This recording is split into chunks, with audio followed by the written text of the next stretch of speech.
오늘은 하나님께 관점과 시각을 두어라.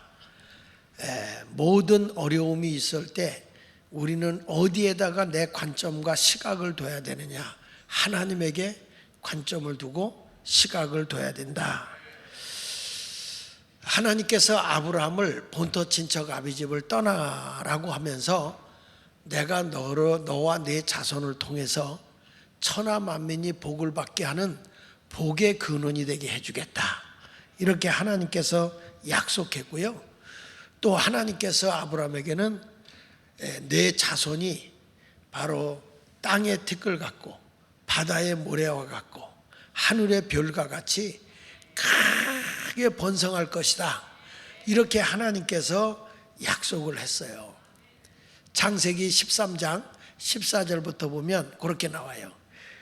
롯이 아브라함을 떠난 후에 여호와께서 아브라함에게 이르시되 너는 눈을 들어 너 있는 곳에서 북쪽, 남쪽, 그 다음에 동쪽, 서쪽을 바라봐라. 보이는 땅을 내가 너와 네 자손에게 주는데 영원히 이르리라. 하여튼 눈에 보이는 땅은 다 네 자손이 차지할 거다. 그러면서 내가 네 자손의 땅의 티끌 같게 하리니 사람이 땅의 티끌을 능히 셀 수 있을진데 내 자손도 세리라. 땅의 모든 것들을 평이나 모든 것을 알 수 있듯이 너희 자손도 그렇게 될 거야. 그렇게 하나님이 약속하고, 그 다음에 창세기 15장 5절에 보면 하나님께서 아브라함이 실망하고 있을 때 야, 하늘의 별을 좀 쳐다봐. 하늘의 무별을 쳐다봐라. 그러면서 하는 말이 너와 네 자손이 이와 같이 하늘의 별과 같이 어마어마하게 많을 것이다. 이렇게 하나님의 약속을 했어요. 아브라함을 부르시고, 그리고 나서 아브라함이 몇 세에 부름을 받았죠? 답은 75세. 자, 몇 세에 부름을 받았죠? 75세에 부름을 받았는데 세상에 99세까지 응답이 없었어. 그 24년이 지났어요. 24년이 지났는데도 네 자식이 땅의 모래와 같고 하늘의 별과 같이 어마어마하게 번성하게 해주겠다고 하는데 자식을 하나도 안 줘. 그것도 뭐 첩의 자식이 아니라 내 몸, 내 아내에게서 나는 자식이 네 자식이야. 그러니까 그 자식을 너에게 줄 거다 그랬는데 24년이 지나고 나서 보니까 사라도 늙었고 아브라함도 늙었어요. 사라 할머니는 이미 여자로서의 기능을 다 잃었고 아브라함도 남자로서의 기능을 다 잃어버렸어요. 그러니까 한마디로 자식을 낳을 수 있는 것은 불가능한 거예요. 불가능. 생리적으로는 도저히 불가능한 거예요. 그럴 때 이제 모든 것이 다 끝났다라고 포기하고 있을 때 하나님의 천사가 방문한 거예요. 아브라함의 가정에 방문했을 때 아브라함은 자기 집에 이 천사를 각진히 모시고 최고로 모신 거예요. 최고로 모셨는데 그에게 뭐라고 말하는 거니? 내년 이맘때, 그렇게 대접하고 난 뒤에 내년 이맘때 너희에게 아들이 주어질 거다. 아니, 아무리 사라 할머니가 바깥에서 그 소리를 듣고 보니까 기가 찬 거예요. 왜냐? 지금 사라가 또 아브라함이 보는 관점은 자기 자신의 관점에서 보는 거예요. 자기 시각에서 보는 거야. 나는 내 관점에서 내 육체를 봤을 때는 아이를 낳을 수 있어 없어? 없어요. 세상 사람들이 모든 시각으로 볼 때도 이 할아버지 할머니가 아이를 낳을 수 있어요 없어요? 이건 불가능한 거예요. 사람의 관점에서나 자기의 관점에서 자기 시각적으로 볼 때도 도저히 아이를 낳을 수 없는 상황이야. 그런데 하나님의 사람 천사가 와서 뭐라고 말하는 거니? 너 내가 자식을 준다고 약속하지 않았어? 언약의 백성 아니야? 그런데 내 환경이나 내 관점에서 보면 아이를 낳을 수가 없는 거예요. 근데 하나님의 천사가 와서는 낳을 수 있어? 이렇게 말하는 거예요. 그러니까 사라 할머니가 바깥에서 볼 때 웃었다는 거예요. 뭐죠? 하나님의 관점에서는 불가능한 일이 없어요. 하나님을 향한 시각으로 보면 우리 하나님은 전지전능하신 하나님이고 못하실 것이 없는 하나님이신 것을 여러분은 믿으시나요? 그런데 막상 우리의 눈을 떠서 보면, 환경을 바라보면 불가능한 일이 내 눈에 보여요. 내 환경이 나를 지배하고 있어요. 도저히 될 수 없는 일입니다. 안 되는 일입니다. 그런데 하나님의 천사가 와서는 된다고 하니까 이게 불가능한 거예요. 그래서 우리는 오늘 이 시간에 과연 나의 관점과 나의 시각을 어디다 둬야 될 거냐? 자연의 상태에서 인간의 생리에다 맡겨야 되느냐? 인간의 생각과 인간의 시간을 뛰어넘는 하나님의 능력 앞에 내 관점과 시각을 두고 살아야 될 거냐? 우리는 이것을 분명히 기억해야 돼요. 사람은 불가능한데 하나님은 가능하단 말이죠. 그래서 창세기 18장 14절에 자기 관점에서 봤을 때 불가능하다고 하니까 14절에 하나님이 뭐라는 거 아니? 여호와께 능하지 못할 일이 있겠느냐? 여호와 하나님에게 못할 일이 있겠냐? 안 될 일이 있겠느냐? 기한이 이를 때 내가 내게로 돌아오는데 사라에게 아들이 있으리라. 오늘도 하나님께서 저와 여러분에게 탁 던진 질문이 여호와께 능하지 못할 일이 있겠느냐? 이것을 여러분에게 던져주시는 메시지야 오늘은. 그래서 우리는 하나님의 관점과 하나님의 시각으로 세상의 모든 걸 보자는 거예요. 이 세상의 모든 것을 하나님의 관점에서 봐야 되고 하나님의 시각으로 봐야 돼. 그런데 인간의 시각으로나 인간의 관점으로 보면 막막해, 불가능해. 환경이 그래요. 내 육체적인 상태가 그래요. 감당할 수 없어요. 안 되는 일이에요. 그런데 하나님을 믿으면 불가능한 일이 가능해질 수 있어요. 그래서 전능하신 하나님을 믿는 사람은 절망하지 않아요. 슬퍼하지 않아요. 항상 기쁘게 살 수 있는 거예요. 믿으시면 아멘. 그래서 우리 주님이 너희에게 보혜사 성령, 내가 너희를 고아와 같이 버려두지 아니하고, 보혜사, 너희를 보호하고 너희에게 은혜를 베푸시는 영으로서 너희와 함께 해주겠다. 항상 너희와 함께 해줄게. 내 힘으로 내 능력으로 안 되는 것도 성령으로는 되게 해줄게. 여러분, 환경을 초월하게 하시는 하나님이세요. 우리의 믿음의 눈을 떠서 어디에다 시각을 두고 살아야 되느냐면 절대 환경도 아니고 내 육체도 아니고 나의 시각도 아니야. 하나님의 관점과 시각으로 봐야만 되는 거예요. 그러면 능히 하나님은 하지 못할 일이 있겠습니까? 없어요. 다 가능한 하나님이시오. 가능케 하신 하나님이에요. 불가능이란 없어요. 천지를 말씀으로 창조하신 하나님께서 못하실 일이 어디 있겠습니까? 다 하실 수 있는 하나님이신 것을 우리는 믿고 오늘도 하나님만 바라보십시오. 하나님에게 내 모든 생각과 내 모든 그 초점을 거기다 맞추시기를 바랍니다. 그런 의미로 찬송가 191장 한번 찬양을 부르도록 하겠습니다. 191장, 정말 우리 하나님이 내가 매일 기쁘게 살 수 있는 이유는 하나님의 관점을 두고 하나님에게 내 모든 시각을 탁 맞추고 가면 절망은 없다. 안 되는 일도 없다. 실망할 일도 없다. 전능하신 하나님은 나를 위대하게 하시는 거예요. 그래서 우리는 슬프게 살아야 돼. 매일 기쁘게 살아야 돼. 매일 기쁘게. 내가 나그네와 같이 험악한 길을 걸어간다 할지라도 주의 영이 나와 함께하고 있기 때문에 기쁘게 사는 거예요. 한번 불러보세요. 할렐루야. 아멘. 오늘 여호와께 능히 하지 못할 일이 있겠느냐? 이 말씀은 어떤 의미를 우리에게 부여하고 있느냐? 첫째로, 이 말씀은 너의 모든 시선을 하나님께 둬라. 너의 모든 시선을 하나님과 맞춰라, 이런 말씀을 하고 있는 거예요. 그런데 지금 아브라함과 사라는 어디에다가 자기 시선을 두고 있는가를 보시면 창세기 18장 11절로 12절에 이렇게 말합니다. 아브라함과 사라는 나이가 많아 늙었고 사라에게는 여성의 생리가 끊어지는지라.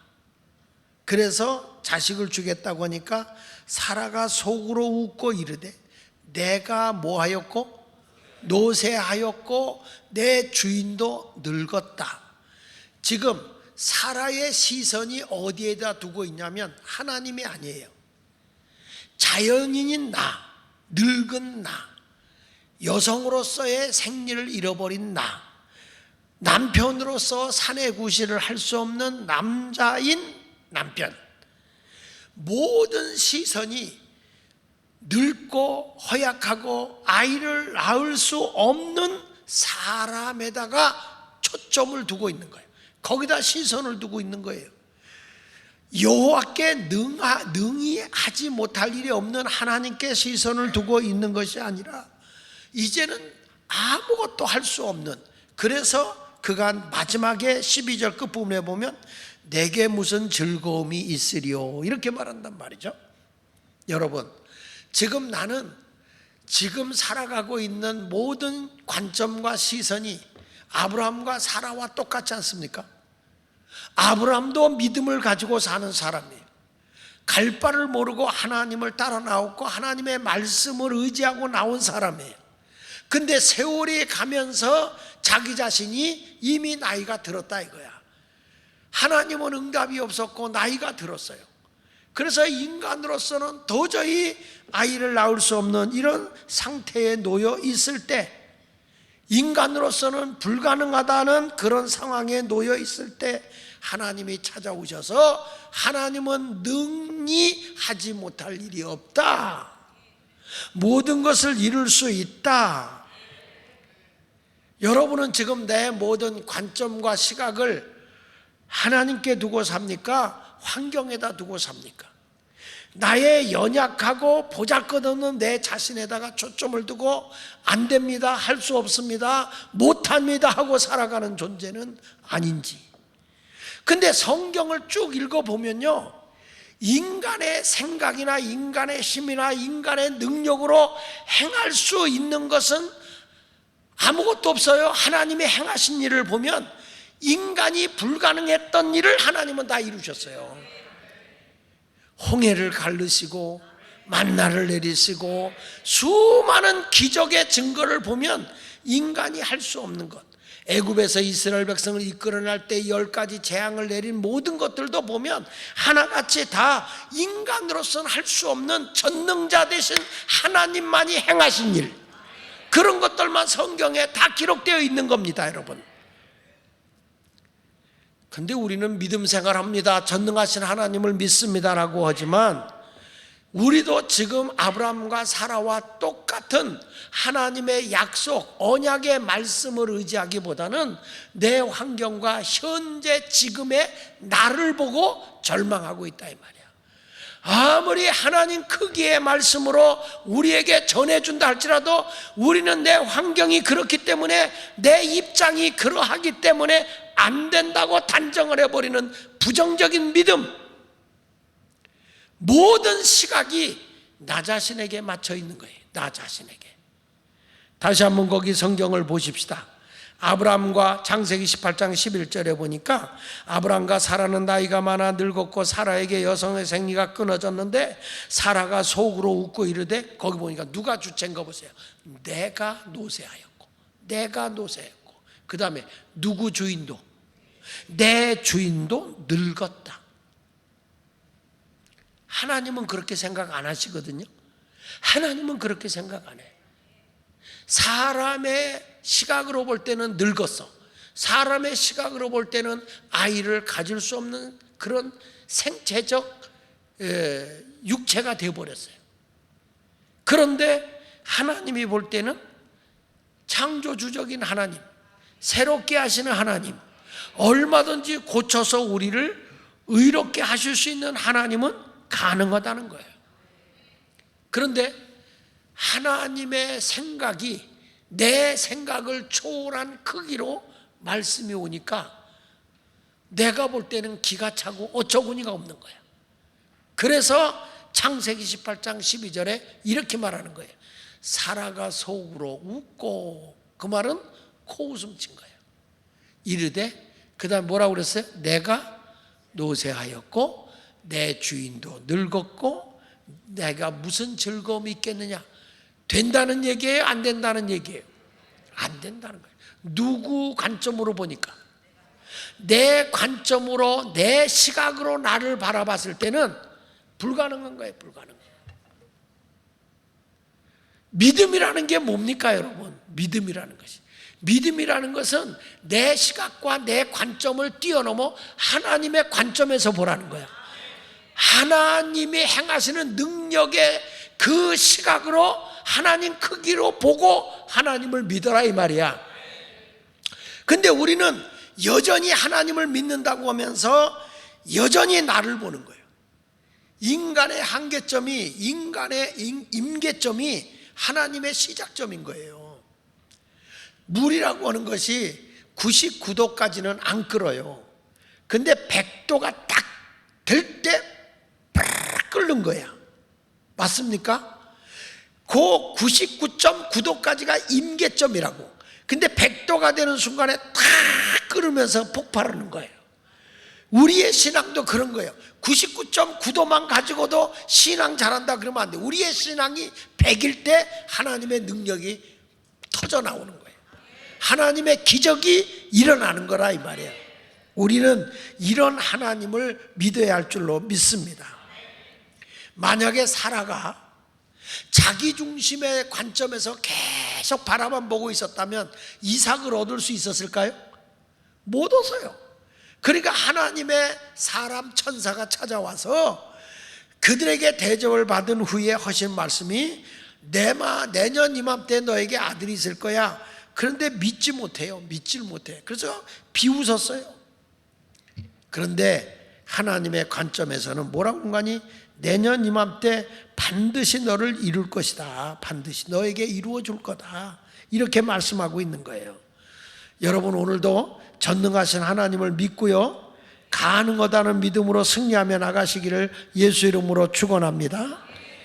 이제 전능하신 하나님을 바라보십시오. 하나님의 말씀이 주어졌는데 오늘도 부정적으로 답하지 말란 말이에요. 창세기 18장 13절 보세요.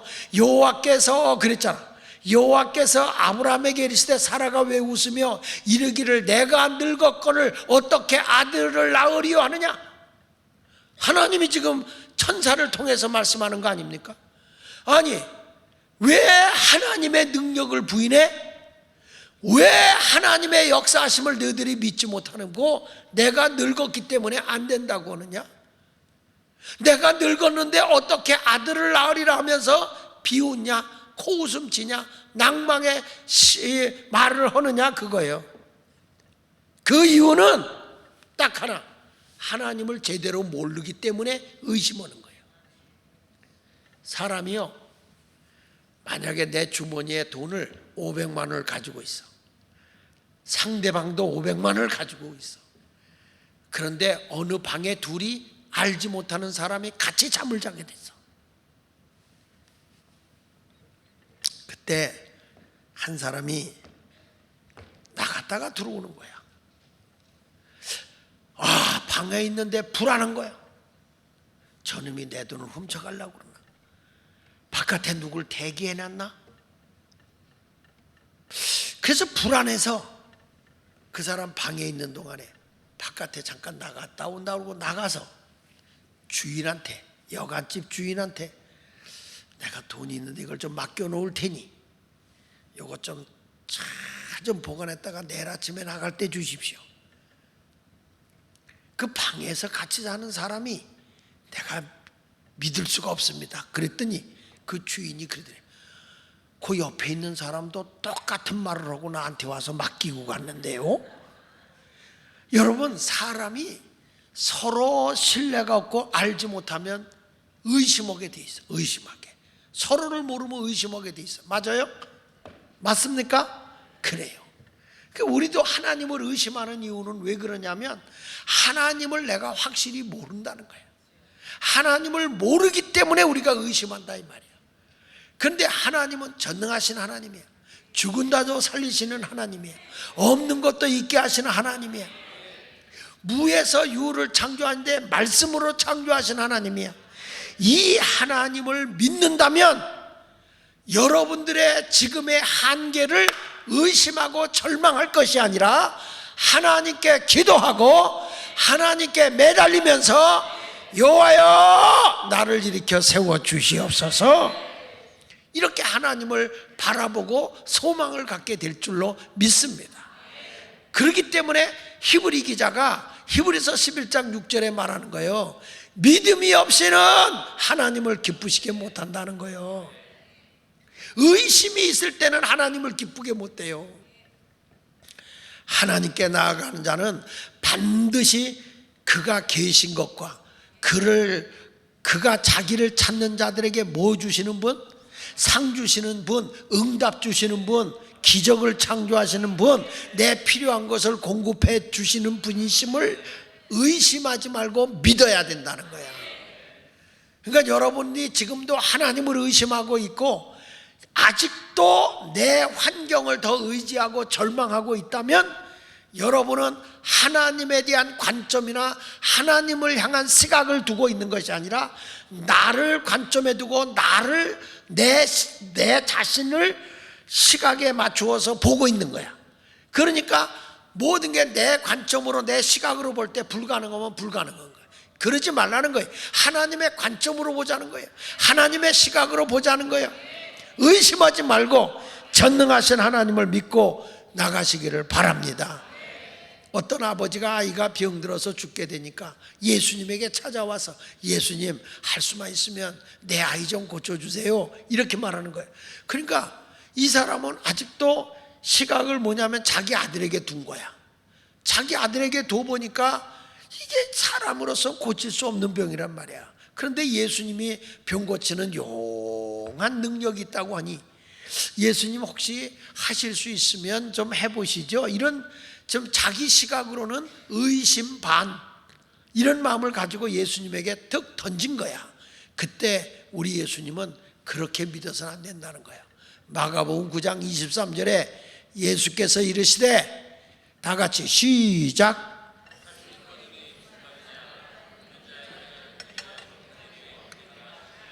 할 수 있으면 좀 해주시죠, 그거야. 그랬더니 할 수 있다는 말이 무슨 말이야? 믿는 자들에게는 하나님의 관점으로 하나님의 시각으로 모든 것이 될 수 있음을 믿는 자들에게는 능히 하지 못할 일이 있다? 없다. 다 이룰 수 있다는 거야. 있다는 거야. 우리가 이 심야 기도에 와서 여러분들이 하나님의 말씀을 듣지만 이 말씀을 들을 때 내 환경 보지 말라는 거예요. 지금 내 여건을 보지 말란 말이에요. 어느 분야 이걸 뛰어넘어서 전능하신 하나님, 말씀으로 천지를 창조하신 하나님, 죽은 자도 살리시는 하나님, 반석에서 샘이 터져 나오게 하신 하나님, 능치 못함이 없는 하나님을 믿어라 이 말이야. 믿어라. 그 하나님을 똑바로 바라보라는 거예요. 똑바로. 그러면 이루어지는 거예요. 해결되는 거예요. 할렐루야. 그런 의미로 할 수 있다 한번 불러봅시다. 할 수 있어요. 여러분 믿음으로 부르세요. 할 수 있다 하신 이는 나의 할렐루야. 이제 우리는 관점이 변해야 됩니다. 환경과 상황을 보지 말고 하나님의 관점에서 모든 것을 바꾸어 보시기를 바랍니다. 하나님은요 이따금씩 엉뚱한 일을 시킬 때가 있어. 마치 유다 백성들이 말이죠, 바벨론의 포로로 막 잡혀갈 때 하나님께서 에레미야에게 이런 말씀을 해요. 야 에레미야야, 네가 포로로 잡혀가기 전에 땅을 사놔라. 땅을. 우리 하나님도 부동산 투기를 좋아하시나 봐. 에레미야에게 땅을 다 사놓고 그리고 이 땅을 사서 땅 문서를 잘 해가지고 항아리에다 잘 포장해가지고 잘 보관해주고, 그리고 이것을 나중에 너희가 다시 바벨론에서 포로로 있다가 돌아오게 될 때인데 그때 이 땅을 잘 활용했으면 좋겠다. 이게 예레미야 32장 6절부터 15절까지 쭉 나오는 거예요. 그런데 포로가 된 것도 슬픈데 이걸 가지고 뭐라고 한 거야? 땅을 사라 그러니까 이게 가능하냐? 그런데 걱정하지 마라. 너희들이 다시 돌아오는데 하나님의 능력으로 돌아올 거야. 그때 이 땅이 너에게는 큰 힘이 될 거다. 예레미야 32장 17절부터 한번 보겠습니다. 거기 보면 예레미야가 지금 뭐냐? 포로가 되어 가는 게 슬프다 그 말이야. 그래서 슬프도소이다. 주 여호와여, 주께서 큰 능력과 표심발로 천지를 지으셨사오니 주에게는 할 수 없는 일이 없으시니이다. 하나님께는 못할 일이 없다는 걸 믿는 거예요. 슬퍼하면서도 주는 은혜를 천만인에게 베푸시며 아버지의 죄악을 그 후손의 품에 갚으시오니 크고 능력이 있으신 하나님이시여 이름은 만군의 여호와시니이다. 그러니까 여러분, 우리가 볼 때 나는 어떤 하나님을 믿냐? 환경을 바라보면 포로로 잡혀가. 포로로 잡혀가는데 예레미야가 기도하고 있는데 하나님이 그에게 포로로 잡혀가지만 빨리 땅을 사놓으라는 거예요. 그러니까 이 예레미야가 지금 포로로 잡혀가는데 무슨 땅을 사요? 이런 게 아니라 주께서는 할 수 없는 일이 없는 분이신 걸 믿습니다. 또 은혜를 천만인에게 베푸시고 그리고 그 후손에게 크고 능력이 있으신 하나님이시고 만군의 여호와이신 것을 내가 알기 때문에 하나님이 우리 후손에게 다 채워줄 걸 믿습니다. 그리고 예레미야가 땅을 사놓는다니까요. 여러분, 우리 하나님이 우리가 기도하잖아요. 그러면 하나님이 영감을 줘요. 근데 그게 때로는 바보 같기도 하고 어처구니 없는 것 같은데 하나님이 그것을 시킬 때가 있다니까. 사람의 생각이 아니고 도저히 내 형편에는 그걸 해서는 안 돼. 근데 하나님이 자꾸 하나님 크기로 나에게 환상을 보여주기도 하고 하나님이 또 자꾸 응답을 주기도 해요. 그런데 우리는 환경을 바라보고 내 지금 현재의 시점에서 하나님의 관점으로 보는 게 아니라 내 관점으로, 내 시각으로 보니까 못하는 거예요. 그 일을 못하는 거예요. 미국의 스탠리 템이라고 하는 그런 한 기업가가 있었는데 이분이 플라스틱 회사를 운영하고 있었어요. 근데 이분이 플라스틱 회사를 운영하다가 다 망한 거예요. 일어날 수가 없어. 빚만 잔뜩 진 거예요. 그러니까 너무 헤어날 수 없어 절망 중에 있을 때 하나님 앞에 기도를 하는 거예요. 하나님 앞에 간절히 기도하는데 기도 중에 갑자기 하나님이 환상을 보여주는데 베드로가 물에 빠지고 있을 때 예수님이 물 위로 걸어오니까 당신이 주님이면 날 오라 하세요. 그러니까 오라 하니까 베드로가 그걸로 갔단 말이죠. 그러니까 가는데 베드로가 주님을 관점으로 보고 갈 때는 안 빠졌어. 예수님을 바라보고 갈 때. 근데 큰 풍랑이 와서 파도를 보는 순간에 두려움이 그를 확 지배해버려. 어이구, 저 파도가 덮치는 순간에 나는 어떻게 되는 거야? 하는 순간에 물에 빠졌잖아요. 여러분은 하나님만 바라보는 시선을 가지라는 거예요. 근데 주변의 환경이 어려우니까 거기다 시선을 뺏기는 순간에 바로 여러분은 잠기는 거예요. 마찬가지로 이 스탠리 템이라고 하는 분도 환경이 너무 어려워져서 이제는 부도가 나가지고 빚만 잔뜩 지고 있는데 기도 중에 하나님이 환상을 보여주는데 바로 그 베드로가 물에 빠져 죽어갈 때 예수님이 손을 잡고 탁 끌어내주는 환상을 보게 된 거예요. 그걸 보는 순간에 이분이 하나님이 내가 부도가 나서 헤어날 수 없게 내가 여기서 허우적거리는 빚의 가운데 있으니까, 빚 가운데 있으니까 우리 주님이 나를 이끌어 주겠다는 약속이구나.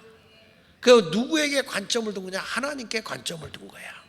그러면서 그가 이렇게 기도합니다. 주님이 우리 회사에 사장님이 돼 주십시오. 그래서 우리 회사의 이익금의 51%를 사장님께 드리겠습니다. 이익금의 51%는 사장님께 드리고 소득에, 그리고 49%는 우리가 가져가겠습니다. 우리가 쓰겠습니다. 그렇게 회장님, 사장님 분량을 더 크게 했어. 자, 이 사람이 사업을 일으켜야 되는데 빚더미에 앉은 거잖아요. 그래도 가서 막 빚을 내는 거예요. 여러분, 우리가 왜 부도가 나냐 하면 돈이 빚을 많이 져서 부도가 나는 게 아니고 수입이 없어서 부도가 나. 원래 대기업은 빚이 많아요. 빚 갖고 일해요. 근데 왜 부도가 나냐면 수입이 안 생기니까 부도가 나는 거예요. 그래서 빚 가진 사람이 내가 가만히 보니까 잘 살아. 여러분, 노숙자는 빚이 없어. 노숙자는 빚이 없는데 근심 걱정도 없어. 근데 그들이 잘 살아. 빚 있는 대기업가가 잘 살아. 이 동네는 말 같지 않으면 대답을 안 해. 노숙자가 부자요, 대기업가가 부자요. 근데 대기업가는 빚이 있다니까. 근데 노숙자는 빚이 없다니까. 그래서 전에 그 용산에 있던 목사님이 노숙자들이 어떻게 사는가 그걸 보고 싶어서 노숙인 센터에 노숙자로 자기가 3개월만 살아보겠다 그러고 일부러 노숙자로 자기가 갔다는 거야. 그 내가 붕해를 갔더니 얘기를 하더라고. 근데 딱 2달이 지나니까 그렇게 노숙자가 편해서 목살 그만두고 노숙자 하려고 그랬대. 자기가 얼마나 편안한지. 그냥 주는 대로 먹고 살고 근심 걱정이 없고 그렇게 편안하더래. 그렇다고 여러분 노숙자 되라는 얘기는 아니야. 그러니까 우리가 세상을 살아갈 때 빚도 있을 수 있고 어려움이 있을 수 있어요. 근데 우리의 삶의 시각을 어디에다 둬야 되느냐면 전능하신 하나님께 시각을 둬라 그 말이야. 전능하신 하나님께. 근데 자꾸 환경에다가 두니까 안 되는 거예요. 그래서 이분이 우리 회사의 사장이 스탠리 템이라는 분이 이 플라스틱 회사를 하면서 내가 하나님 앞에 이제 바로 서서 사장님을 예수님으로 모시고 하겠다 그랬는데 1년 만에 갑자기 기업이 폭발하는데 얼마냐면 그 당시에는 굉장히 큰 돈이요. 200만 불. 그러니까 1년에 돈을 버는데 20억씩 벌어들인 거야. 이게 완전히 망하고 부도났던 데가 주님이 딱 손을 잡아주니까 금방 일어나는 거야. 난 여러분들이 세상에 살아갈 때 지금의 환경을 내 눈으로 보지 말고 하나님의 관점에서 보는 여러분이 되시기를 바랍니다. 그러니까 자기 관점으로 자기를 보면 불신앙이 지배를 해버려요. 난 할 수 없어. 난 늙어서 안 돼. 내 영감도 늙어서 안 돼. 이게 사라의 관점이잖아요. 그러니까 내 관점으로 보면 불신앙이야. 근데 하나님의 관점으로 보면 가능하게 되는 거예요. 누가복음 1장에서 보면 아니 천사가 와서 마리아에게 뭐라고 해요? 너에게 아들이 있을 것이다. 그 이름을 임마누엘이라고 하라. 그러니까 이 여자가 기가 막혀. 자연의 법칙으로 보니까 나는 사내를 알지 못하는데 어떻게 내가 아들을 낳을 수 있다는 겁니까? 그랬더니 성령이 내게 임해서 너를 덮을 것인데 너에게 아들을 낳을 것이야. 내가 잉태해서 성령으로 잉태해서 아들을 낳을 것이다. 이게 도저히 불가능한 일이잖아요. 그런데 마리아는 그 말씀을 들을 때 자기의 관점이 처녀가 아이를 못 낳는 데다가 관점을 두는 게 아니고 주님의 계집종이오니 주님의 말씀대로 이루어지이다. 자, 성경 누가복음 1장 34절부터 보겠습니다. 마리아가 천사에게 말하되 나는 남자를 알지 못하니 어찌 이 일이 있겠습니까? 이게 이제 자기 관점에서 봤을 때는 이 말이 맞죠? 그런데 그 다음 절 보세요. 시작. 천사가 대답하여 이르되 성령이 내게 임하시고 지극히 높으신 이의 능력이 너를 뭐 한다 그랬어요? 덮은다. 하나님의 능력이 덮으리니 이러므로 나실 바 거룩한 이는 하나님의 아들이라 일컬어지리라. 하나님의 큰 능력이 너를 덮어서 하나님의 아들이 태어날 거야. 자, 이 말을 들으면 우리는 이렇게 말할 거예요. 내 관점으로. 아이고 세상에, 아니 애를 낳으려면 정자와 난자가 만나야지. 어떻게 성령으로 애를 낳는다는 겁니까? 불가능하다고 볼 거예요. 인간의 관점으로, 생리적 관점으로 보면 불가능한 거예요. 근데 마리아는 어떡한지 아십니까? 누가복음 1장 37절부터 보십시오. 시작. 대저 하나님의 모든 말씀은 능하지 못하심이 없느니라. 이렇게 천사가 말하는 거예요. 하나님의 말씀은 능하지 못한 게 없어. 하나님의 말씀은 안 이루어지는 게 없는 거야. 그랬더니 마리아의 관점이, 마리아의 시각이 하나님께로 가는 거야. 그러면서 보십시다. 38절 시작. 마리아가 이르되 주의 여종이오니 말씀대로 내게 이루어지이다 하매 천사가 떠나가니라. 할렐루야. 여기 보십시오. 말씀대로 내게 이루어지리다. 마리아는 나는 자연인이 아니라는 거예요. 인간의 이 사람들의 관점으로 보는 사람이 아니고 나는 주의 여종이다. 우리 주님의 딸이다. 주님이 쓰시겠다면 주의 말씀대로 내게 이루어지리다. 그대로 믿음으로 받아들인 거예요. 하나님의 말씀을 믿은 거예요. 그래서 그 몸을 빌려 메시아가 태어난 것을 믿으시면 아멘. 여러분, 내 능력으로 안 된다고 일을 포기하지 마십시오. 전능하신 하나님의 능력을 신뢰하십시오. 그러면 도저히 불가능했던 일들이, 안 되는 것들이 가능하게 된다고 말씀하고 있는 거예요.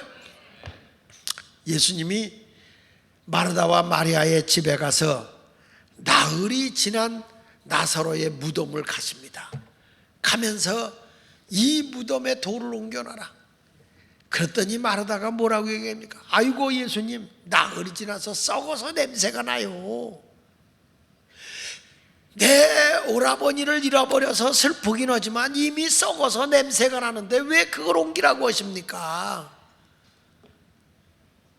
근데 예수님은 분명히 말했거든. 나사로가 살아가리라. 이 다음에 예수님 다시 오실 때 그때는 부활할 걸 우리는 믿습니다. 예수님은 아니라는 거예요. 지금이라는 거야. 그런데 마르다는 그렇게 봉사도 잘하고 섬김도 잘했지만 인간의 관점을 못 벗어나는 거예요. 썩어서 냄새가 난다. 왜 그걸 옮기라고 그러냐?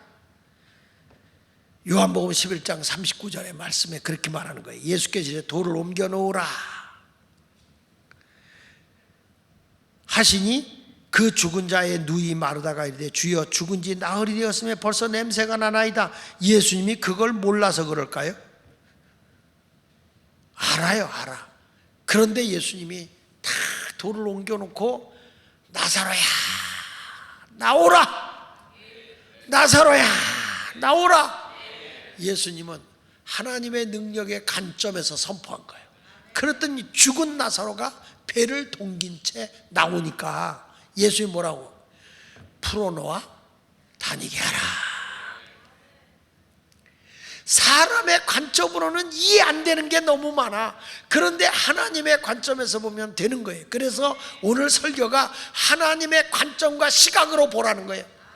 세상의 모든 것들은 내 관점으로 보지 말라는 거예요. 내 시각으로 판단하지 말라는 거예요. 하나님의 관점으로, 하나님의 시각으로 바라보면 가능하다는 것을 믿으시기 바랍니다. 할렐루야.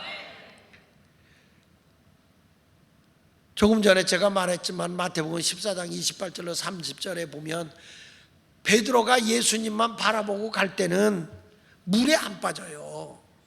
그런데 큰 파도가 쳐가지고 바다에 그냥 파도가 크게 오는 걸, 그걸 보는 순간에 두려웠다는 거예요. 주님이시거든 나를 명하여 물 위로 오라 하세요. 그때는 예수님만 보이는 거야. 예수님이면 오라 하세요. 그랬더니 29절에 오라. 그래서 오라. 그래 베드로가 배에서 내려 물 위로 걸어서 예수께로 가고 있잖아요. 그때는 아무것도 안 보여. 누구만 보였어? 예수님만 본 거예요. 예수님만. 그런데 갑자기 바람이 슉 하고 부는데 30절에 보니까 바람을 보고 무서워 빠져가는지라 소리 질러 이르되 주여 나를 구원하소서. 여러분, 내 시각으로 환경을 보면 빠져 죽어가는 거야. 내가 끝나는 거라고. 우리는 환경을 지배하시는 하나님을 믿어야 할 줄로 믿습니다. 이 성경의 사건에 보면 그래요. 보면 모세도 가나안을 앞두고 12명의 정탐꾼을 보냈다고요. 그런데 10명은 인간의 시각과 관점으로 봤어요. 저들은 거구야. 저들은 군사력을 가지고 있어. 우리가 저들에게 가면 우리는 저들의 노예가 되지 절대 우리는 못 이겨. 그런데 여호수아와 갈렙은 하나님의 시각으로 보는 거예요. 하나님의 관점으로 보는 거예요. 저들은 우리의 밥입니다. 우리의 먹잇감입니다. 전혀 두려울 게 없습니다. 저들의 보호자는 없습니다. 우리의 보호자, 내 편에 서서 싸워주시는 하나님이 계십니다. 그러면서 나가는 거예요. 나가는 거예요. 여러분, 이런 믿음을 가져야 되지 않겠습니까? 우리가 오늘 여러분들이 절망하고 있는 게 뭐예요? 그것은 내 관점에서 보기 때문에 절망하는 거란 말이에요. 안 된다고 할 때는 내 생각으로 안 되는 거야. 이럴 때일수록 누구만 바라보냐? 믿음의 주여 온전케 하시는 예수만 바라보시길 바랍니다. 그래서 하나님의 관점과 하나님께 시각을 딱 두는 사람은 두 번째로 뭐냐? 긍정의 삶에 둬야 되는 거야. 내 관점과 시각이 안 됩니다 하는 부정적인 게 아니라 됩니다. 할 수 있습니다. 됩니다. 할 수 있습니다. 다시 됩니다. 할 수 있습니다. 다시 됩니다. 할 수 있습니다. 오늘 이게 믿음으로 내 가슴에 와야 돼. 할렐루야. 오늘 새벽에 새벽 기도를 하고 딱 앉아서 성경을 보면서 묵상을 하는데 늘 읽는 창세기의 말씀을 다시 읽는데 이 말씀이 내게 강하게 오는 거야. 아, 그래, 맞아. 그래서 그냥 앉아서 말씀을 정리한 거예요. 하나님의 관점으로 보자. 이제 부정적인 거 보지 말고 긍정적인 거 바라보자. 그러니까 창세기 18장 13절 14절 다시 보면 여호와께서 아브라함을 있을 때 사라가 왜 웃으며 이르기를 내가 늙었거늘 어떻게 아들을 낳으려 하느냐? 여호와께 능하지 못할 일이 있겠느냐? 그러면 우리가 부정적인 거 난 늙었으니까 내 남편도 늙었으니까 안 됩니다. 여기다가 관점을 둘 거냐? 아니야. 그래, 하나님의 능력이 있어. 내가 믿는 하나님이 능력이 있어. 그러니까 나는 할 수 있는 거야. 나는 될 수 있어. 여호와께 능하지 못할 일이 있겠느냐? 이거는 부정적인 시각을 갖지 말라는 거야. 긍정의 시각을 가지라는 거예요. 긍정의 시각을 가지라는 거예요. 아멘입니까? 하나님께 능히 못할 일이 있겠느냐? 이건 긍정적인 시각을 가지라는 거예요. 내가 믿는 하나님은 못할 일이 없어. 뭐든지 할 수 있다는 거예요. 할렐루야. 왜 너를 바라보고 절망하냐 이 말이야. 왜 너의 환경을 바라보고 절망하느냐? 내 생리적인 늙은 것을 보고 절망하느냐? 그러지 마라. 내가 능력 있어. 내가 힘이 있다고 하나님이 말씀하는 거예요. 내가 도와준다고. 나는 없는 게 없어. 우리 하나님이 그렇게 말씀하는 거 아닙니까? 불평하지 말고요, 하나님께 감사하십시오. 할렐루야. 근데 이스라엘 백성들은 말이야, 무슨 힘들 일만 있으면 원망하고 불평하는 거예요. 하나님이 많은 기적을 일으켜 줬는데도 원망하고 불평하는 거예요. 보십시오. 출애굽기 16장 2절로 4절에 보니까 그 신광야에서 모세와 아론을 원망하는 거예요. 왜냐? 아니, 우리 애굽에 있을 땐 고기도 잘 먹고 먹을 것도 많았다는 거야. 애굽을 그리워하면서 광야의 길을 걸어가다 보니까 고기도 못 먹고 이게 무슨 고생이냐고 불평을 하는 거예요. 아니 자기들이 거기 있을 때 여러분 출애굽하기 전에 얼마나 바로한테 눌리고 괴로움을 당했습니까? 무거운 짐을 하고 벽돌 짓게 하고 너무너무 고통스러워서 하나님 우리 구원해달라고 막 부르짖더니 하나님이 10가지 재앙을 내려서 저들을 구원해내고 얼마나 은혜를 베풀어서 자기 힘으로 해방받았나? 하나님의 능력으로 해방받았지? 그런데도 저들이 하나님의 은혜로 홍해도 하나님의 능력으로 갈라주잖아요. 만나도 내려주시고. 그런데 그들이 하는 얘기 좀 보세요. 2절부터 4절에 보니까 이스라엘 자손 온 회중이 광야에서 모세와 아론을 원망하여 이스라엘 자손이 그들에게 이르되 우리가 애굽 땅에서 고기 까마 곁에 앉아 있던 때와 떡을 배불리 먹던 때에 여호와의 손에 죽었더라면 좋았을 것을 너희가 이 광야로 우리를 인도하여 내어 이 온 회중이 줄여 죽게 하는도다. 그때 여호와께서 모세에게 이르시되 보라 내가 너희를 위하여 하늘에서 양식을 비같이 내리리니 백성이 나가서 일용할 것을 날마다 거둘 것이라. 이같이 하여 그들이 내 율법을 준행하나 아니하나 내가 시험하리라. 하나님이 물질을 주면서도 필요한 걸 주면서도 저들이 내 말씀대로 사나 안 사나 안식일을 지키나 안 지키나 내가 그거 보겠다. 잘 될수록 여러분이 하나님의 도우심으로 모든 것이 풀릴수록 말씀대로 살아야 되는 거예요. 말씀대로. 근데 우리는 모든 게 잘 풀리잖아. 그럼 하나님의 말씀대로 안 살고 자기 생각대로 사는 거야. 부족함이 없다는 거지. 하나님이 저들의 필요한 거 주면서도 내가 한 가지 볼 거 있어. 저들이 내 말대로 사나 안 사나 내가 그거 보길 원한다. 그 하나님이 불평하니까 또 줘요. 우리 하나님 속도 좋다니까. 근데 또 출애굽기 17장에 가서는 신광야에서 르비딘 장막에 갔는데 물이 없는 거예요. 물이 없으니까 또 막 백성이 원망하면서 모세하고 싸우고 있었어요. 거기 보니까 르비딤의 장막을 쳤으나 백성이 마실 물이 없는지라. 출애굽기 17장 1절 이하에 보니까 백성이 누구와 다퉜어요? 백성이 누구와 다퉜어? 거기 보면 넘기셔.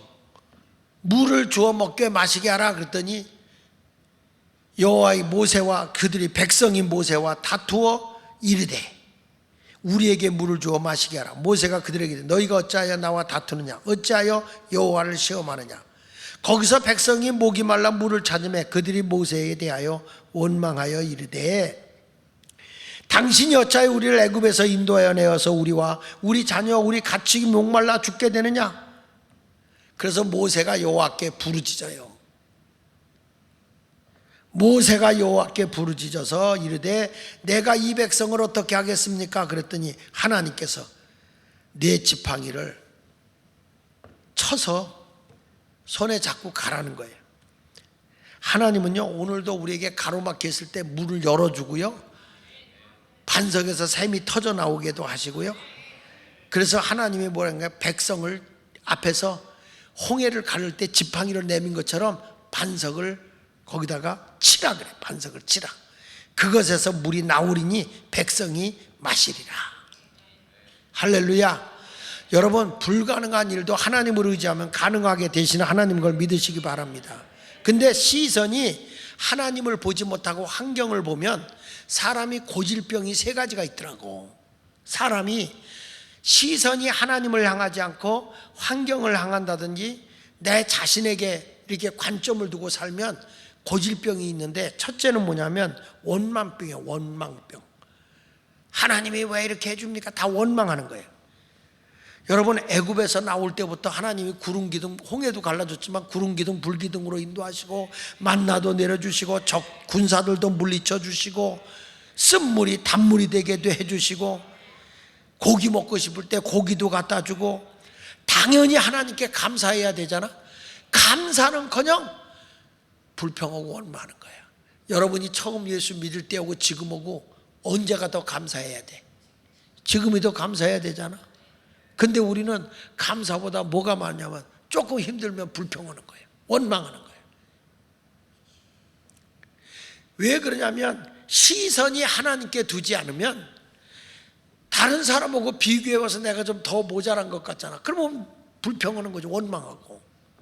그래서 제일 중요한 게 뭐냐면 하나님이 없이 내 중심으로 살아가면, 따라하세요, 원망병에 걸린다. 원망병에 걸린다. 지금 내가 원망하고 살고 있으면 그건 회개해야 돼. 부부간에도 원망하고 있으면 회개해. 내가 어쩌다 눈깔이 뼈가지고 이 인간을 만났나? 안 돼. 하나님 이렇게 귀한 분을 만나게 해주셔서 너무 고맙고 감사해요. 남자들도 한강변을 지나갈 때 보면, 한강물을 보면서 야, 아름답다 그러지 말고 내 안에 눈물이 흐르고 있구나. 나를 위해서 얼마나 많이 울었나. 그런 마음을 가져보면 어떨까? 원망하기 전에 감사하라 이거예요. 감사. 다시 말씀합니다. 영적인 시선이 하나님께로 향하지 아니하고 환경과 나에게 시선을 빼앗기면 원망병이 온다. 두 번째는 과거병이 걸려. 과거병. 옛날에는 이렇지 않았는데, 자기가 은혜 떨어진 건 얘기하지 않고 옛날에가 좋았다고. 아니 왜 과거로 가냐고. 그러니까 이스라엘 백성들이 자꾸 과거를 얘기하는 거예요. 과거. 애굽이 좋았다. 여러분, 무슨 애굽의 노예 생활하는 게 좋아. 그래도 애굽이 좋았다는 거예요. 출애굽기 17장 3절에 이런 말씀이 나와요. 거기서 백성이 목이 말라 물을 찾으며 그들이 모세에 대하여 원망하여 이르되 당신이 어찌하여 우리를 애굽에서 인도하여 내어서 우리와 우리 자녀와 우리 가축이 목말라 죽게 하느냐. 애굽에 있을 땐 좋았다는 거예요. 애굽에 있을 때는. 그러면서 민수기 14장 4절에 보면요, 이렇게 말합니다. 같이 한번 읽어보세요. 시작. 이에 서로 말하되 우리가 한 지휘관을 세우고 애굽으로 돌아가자. 아니 애굽에서 하나님의 은혜로 해방시켜줬더니 지휘관을 세워서 애굽으로 가재. 교회도 꼭 그런 인간이 있어. 자기 마음에 안 들잖아. 목사 모시고 우리가 나가서 개척하자. 그러면 잘 될 것 같아? 안 그런 거예요. 과거가 좋아 보여? 안 그렇다니까. 여러분, 우리는 내일을 향해서 가야 돼. 하나님께 관점을 두지 않고 내 관점을 가지면 이렇게 원망의 병에 걸리고 과거의 병에 걸리고, 세 번째는 무슨 병에 걸냐면 은혜를 망각하는 병에 걸려. 그래서 옛말에 그런 얘기 있어. 원수는 돌에 새기고 은혜는 물에 새긴다. 은혜는 다 잃어버려. 은혜는. 근데 섭섭한 건 돌멩이다 새겨놔. 안 잃어버린다는 거예요. 안 잃어버린다는 거예요. 여기 보십시오. 출애굽기 17장 7절에 가서 그가 그곳 이름을 마사 또는 무리바라 불러서 이는 이스라엘 자손이 다투었으며 또한 그들이 여호와를 시험하여 이르기를 여호와께서 우리 중에 계신가 안 계신가 시험했다 그 말이에요. 아니 지금까지 저들이 애굽에서 나올 때 10가지 재앙 내린 게 하나님의 은혜 아니었어요? 홍해 갈라진 게 하나님의 은혜 아니었나? 구름기둥 불기둥 내려주고 만나 내려주고 반석에서 샘이 터져나오고 아밀렉 군사 물리쳐 주시고, 저들이 고기 먹고 싶다면 고기도 갖다 주고, 아니 자기들이 노력해서 됐나? 하나님의 은혜로 된 거지. 세상의 모든 일은 여러분 내 뜻대로 안 돼. 하나님의 계획대로 되는 것이지.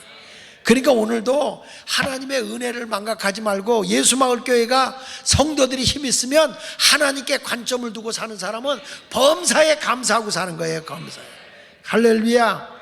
그러니까 다윗이라는 사람은 항상 어떤 하나님을 믿느냐? 하나님의 손길이 나를 보호해 준다는 걸 조금도 놓치질 않아요. 항상 하나님께 늘 관점을 두고 하나님께 시각을 맞추고 있어요. 사무엘상 17장 37절에 보니까 또 다윗이 이르되 여호와께서 나를 사자의 발톱과 곰의 발톱에서 건져내셨은즉, 과거에도 하나님이 나를 구해냈다는 거야. 그러니까 지금 아무리 블레셋 군대가 우리를 에워쌌다 할지라도 블레셋 사람의 손에서도 건져내시리이다. 자, 다윗 좀 보세요. 지금 어마어마한 군사력을 가지고 있는 블레셋 군대를 두려워하는 게 아니에요. 내가 어렸을 때 하나님이 곰과 사자에게서 나를 건져냈는데, 내가 나가면 하나님이 저 블레셋 군대 앞에서도 나를 건져내실 겁니다. 관점이 어디냐? 하나님이야. 하나님. 블레셋이 아니고 환경이 아니고 나의 연약한 꼬맹이가 아니고, 나는 믿음이 누구에게 가 있느냐? 하나님께 가 있는 거예요. 하나님께 관점을 두는 거예요. 그랬더니 사울이 다윗에게 이르되 가라, 여호와께서 너와 함께 계시기를 원하노라. 하나님이 이루시는 거예요. 그래서 오늘 말씀 창세기 18장 14절에 여호와께 능하지 못할 일이 있겠느냐? 우리에게 질문하는 거예요. 여호와 하나님께는 능히 하지 못할 일이 있겠느냐? 곰봉수 따라. 하나님께 능히 못할 일이 있겠느냐? 대답 좀 해봐. 없습니다. 뭐든지 가능합니다. 이렇게 믿어야 되는데. 그래서 하나님이 기한이 이를 때 사라에게 아들이 있으리라. 그래서 아들을 낳았어요. 그게 누구요? 웃음. 이삭의 뜻이 웃음이야. 웃음 덩어리를 낳은 거예요. 불행을 낳은 게 아니고. 믿음으로 살면 행복이 와요. 웃음이 와요. 오늘도 주님은 우리에게 말합니다. 마태복음 11장 28절에 수고하고 무거운 짐진 자들아 다 내게로 와. 내가 너희를 쉬게 할게. 지금 여기 수고하고 무거운 짐에다가 네 시선을 뺏기지 말라는 거야. 너의 그 무거운 짐에다가 너의 모든 관점을 거기다 두고 있지 말라는 거야. 다 내게로 오라. 하나님께 관점을 두고 모든 시각을 하나님께 두라는 거야. 그러면 내가 너를 쉬게 하리라. 나는 마음이 온유하고 겸손하니 너는 내게 나와 나의 멍에를 메고 내가 배우라. 그래야면 너희 마음이 쉼을 얻으리니 이는 내 멍에는 쉽고 가볍다. 아멘. 하나님이 너희의 모든 거 다 가볍게 해주겠다는 거예요. 주님에게 관점을 두고 살면 다 모든 것이 이루어지게 해준다는 거예요. 오늘 단순한 설교예요. 단순한 설교. 하나님은 능히 못할 일이 없어요. 여러분의 시선을 세상에 뺏기지 마십시오. 불가능하다는 것에 관점을 두지 마십시오. 하나님께 시선을 두십시오. 하나님께 관점을 두십시오. 하나님이 다 이루십니다. 해결해 주십니다. 그 하나님을 믿으시면 오른손 들고 아멘. 지금 여러분의 환경에 지금 막 고민스러운 것들이 있어서 이 자리에 오신 분이 있을 거예요. 거기다가 뺏기지 마라. 그건 마귀에게 속는 거야. 탁 털어버려. 그거 하나님이 해결한다. 하나님. 내가 믿는 하나님. 하나님이 이루신다는 거예요. 늙었는데요. 나는 이제 생리가 끊었는데 내 남편도 능력이 없는데요. 아니야. 하나님이 능력 있잖아. 하나님이 이루실 수 있잖아. 내가 그 하나님을 믿자. 그럼 우리는 큰 일을 이룰 수 있어요. 되는 거예요. 그러니까 하나님을 의지하고 해봅시다. 하면 됩니다. 자, 오늘 찬양 할 수 있다 해보자. 이 찬양을 한번 불러보도록 해봅시다.